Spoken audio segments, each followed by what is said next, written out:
constitutionnelle.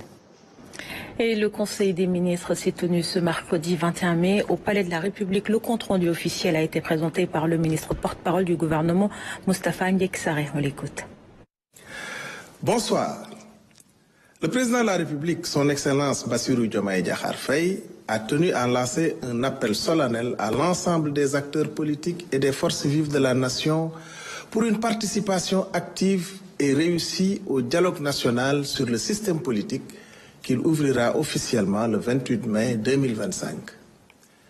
Le ministre de l'Intérieur, en coordination avec le cabinet présidentiel et le facilitateur général, veillera à la mobilisation de toutes les parties prenantes, partis politiques, société civile, syndicats, employeurs, leaders religieux et coutumiers, ainsi que les organisations de jeunesse et de femmes, afin d'assurer le bon déroulement des travaux conformément aux termes de référence validés.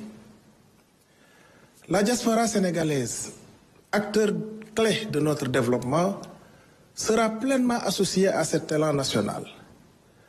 Le chef de l'État a salué leur contribution essentielle à la vie politique, économique et culturelle du Sénégal. Il a demandé au gouvernement d'accélérer la résolution de leurs préoccupations administratives et sociales, notamment les cartes d'identité, passeports, pensions, tout en renforçant l'accompagnement de leurs projets via des outils comme la plateforme Tabac Sénégal ou le Fonds d'appui aux Sénégalais de l'étranger. Une journée nationale de la diaspora sera organisée à Dakar en décembre 2025 pour valoriser leur rôle dans la construction d'un Sénégal prospère et uni. Sur le plan économique, le débat d'orientation budgétaire à l'Assemblée nationale avant fin juin 2025 devra présenter la nouvelle stratégie de l'État en accélérant les réformes pour une transformation durable. Le Premier ministre, M. Ousmane Sonko, pilotera la préparation de ce cadre en lien avec les ministères concernés pour garantir la transparence et l'efficacité.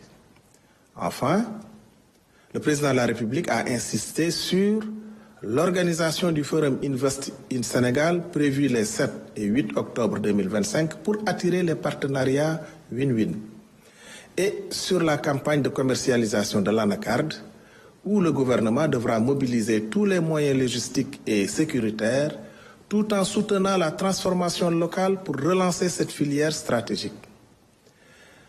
Le Premier ministre Ousmane Sonko a quant à lui tenu à rappeler l'importance nationale de la fête de la Tabaski, un événement religieux majeur.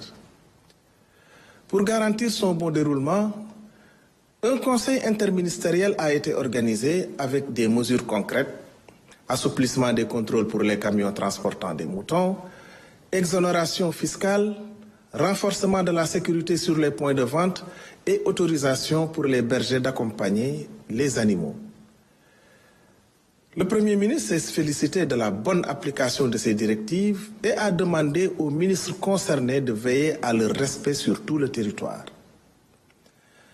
À ce jour, le marché des moutons affiche près de 50% de l'objectif national avec plus de 400 000 têtes recensées.